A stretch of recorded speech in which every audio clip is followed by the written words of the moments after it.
So yeah, we are back to our old stomping grounds as far as the job that I've been doing for the past, 30-ish days. They just called me in, had me cover for another teacher, but then last minute they were like, well, we'll just have you cover for this teacher because he's going to be gone for a while. So it's just one of those subbing jobs that, always need subbing, at least for this semester. So anyways, we are on the clock right now. We have started our 22 minutes. And if you want a personalized Transcendental Meditation mantra, check the description below.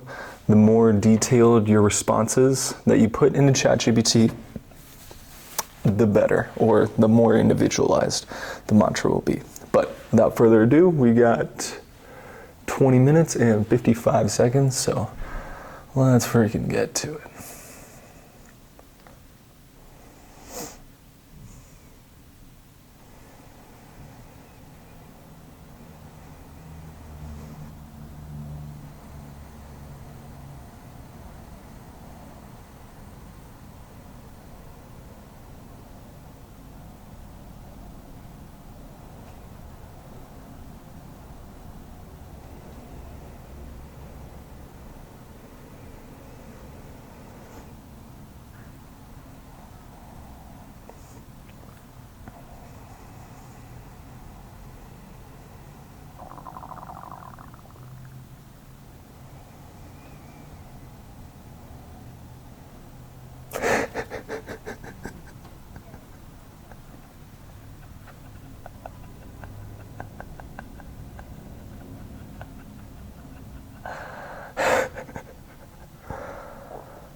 Both my legs are properly asleep. Ooh. Oh. Yeah. I got a lot to say about that meditation. Not too much time right now, but yeah, we'll discuss it in the car. But I'll leave you with this. There's absolutely nothing to do or be right now. At least that's what I think. So, I'll see you up in the car. Alright, so yeah, that is the question of the day. Will we have enough time for a solid arm day, given how much time we have right now?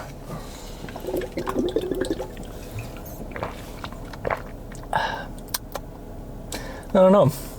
Well, what I do know is that it takes, actually, I don't even know that. It was just one of those things today. I had to drop off a key that I accidentally took from one of the schools I subbed at. So, let's see, because I usually don't sub at this school, so I don't really know how long it's going to take. Oh my gosh. Okay. Yeah, it's going to take 33 minutes from here. Man. Yeah, it was going to take about 38 minutes from my other school that I actually was subbing out today, but I guess it's basically the same amount of time. It didn't even take that long to get here. It was like a 15, 20-minute drive, so I guess that kind of makes sense. It was a little bit on the way, but anyways, we have quite a fun day planned. It is going to be arm pumping to the maxing. What is that? Arms maxing? Looks maxing, but I don't know. But anyways, I think what we're going to have on the docket is going to be some sort of upper forearm, some sort of lower forearm. And when I say those, I just mean like a wrist curl either going up or I guess they're both going up, but one you're holding your arm out in front of you, kind of, I mean, like slightly bent, just until you feel it in your upper forearm, like this part of your forearm. And then the other one is going to be some type of movement that's going to be probably behind us, because that's where I feel like I get the best leverage. But yeah, so the other one's going to be like a movement behind us, and then you're basically like with your arm behind you, you're kind of doing this motion. So one's going this way, the other is going this way. So, and then other than that, we're going to be doing probably like 2 movements for biceps, 2 movements for triceps. Yeah, it doesn't change that much. Like, I mean, I'm going like a tricep push down, and then some type of skull crusher, like extending type movement. And then for biceps, it's more so like one movement for the outer portion of my bicep, and then one movement for the inner portion of my bicep. So it kind of changes based on the day, but you know, it's just kind of whatever I'm feeling. Oh man, this person right next to me is jamming out. Dope. But yeah, I mean, that's pretty much it. The cool kind of realization that I had for my meditation today is, you know, I'm kind of a big advocate lately of doing nothing. And what I mean by that is anytime that there's like an unnecessary action, you do nothing in the face of it. So like, for instance, like you're worrying about something, or you're just anxious about something, like you're getting all razzed. You know, it's probably healthier to not do anything in that situation than to pursue the worry or pursue the anxiety. So that's kind of how I'm approaching my meditations recently. And then what I found today, the big insight into that is Transcendental Meditation is designed to take a certain mantra that's not associated with any language whatsoever. So like you have, it's just kind of like a nonsense word. Like that's the whole point. So for me, it's like on the inhale, I'm repeating Shamaya, and on the exhale, I'm repeating Vireom. So they're meant to be more like sounds than actual words. That's why it doesn't really make sense, because they're not supposed to make sense. And since you have a mantra that's kind of outside the scope of, any known language, you kind of get, it's kind of interesting. There's like a lot of traffic right here, but I think it's just a long line at a light. But so you kind of get into this mode of drifting or like falling into nothingness. And as scary as that may sound, it's actually really freaking liberating. All that I feel whenever I kind of get into that state is this state of just like pure bliss and happiness and just freaking enjoying the moment. That's pretty much it. It's really hard to describe, but it's like this state of like, you don't have to worry about anything and you don't have to think about anything. Like that's the most freeing part. I feel like we're always kind of in this mode of doing, and then this kind of helps to alleviate a lot of that tendency to do. So that's where I think it's pretty cool that this mantra leads you to that, and that's what leads me to my point. My insight today was, since we're doing nothing, the mantra is supposed to lead us to doing nothing. And as obvious as that may sound, I was like kind of thinking before, man, there's like this dichotomy. Like it's like either you're doing something or you're just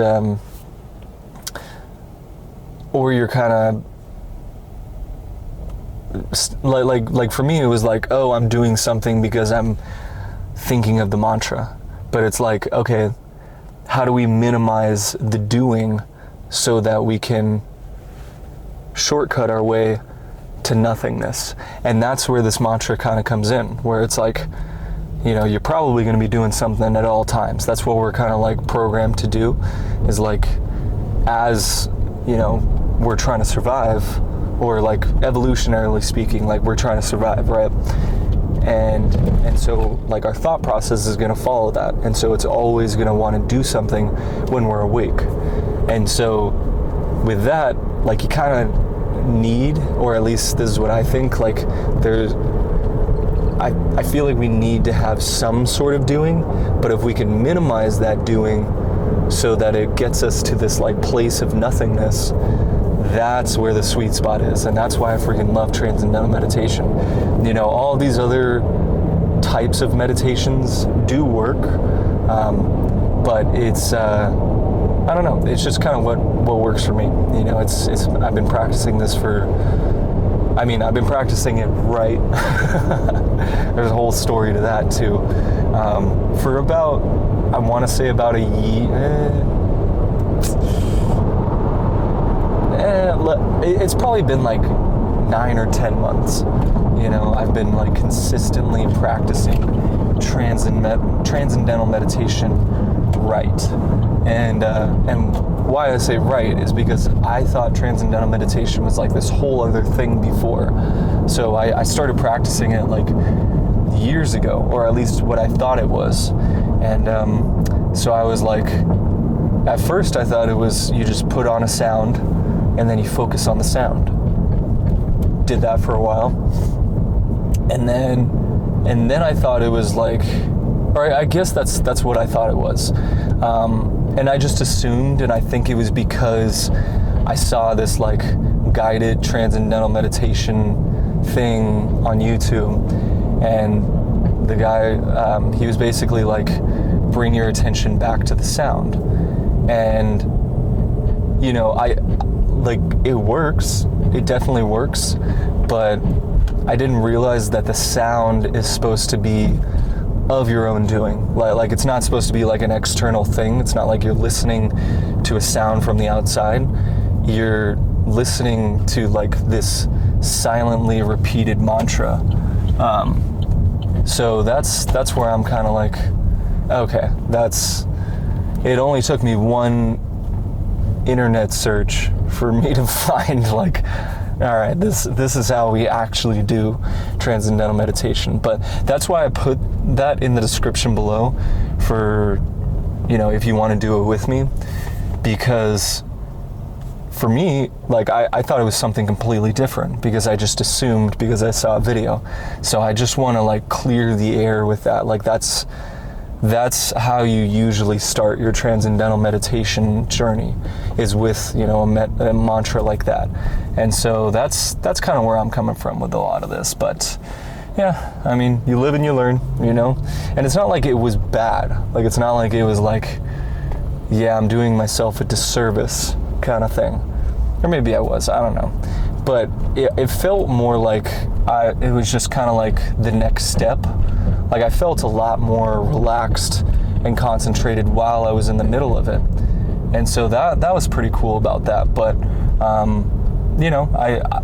I just didn't, like, I was seeing all these different videos online of like what you're supposed to feel with Transcendental Meditation and all these different things. And I was like, man, I don't really feel that. And, that's kind of why. So that's what I found with a lot of this. But yeah, anyways, we're gonna go hit this freaking arm workout. The traffic is freaking heavy today, so I'm gonna go focus on that. But yeah, can't wait to see y'all in there for a sick arm pump.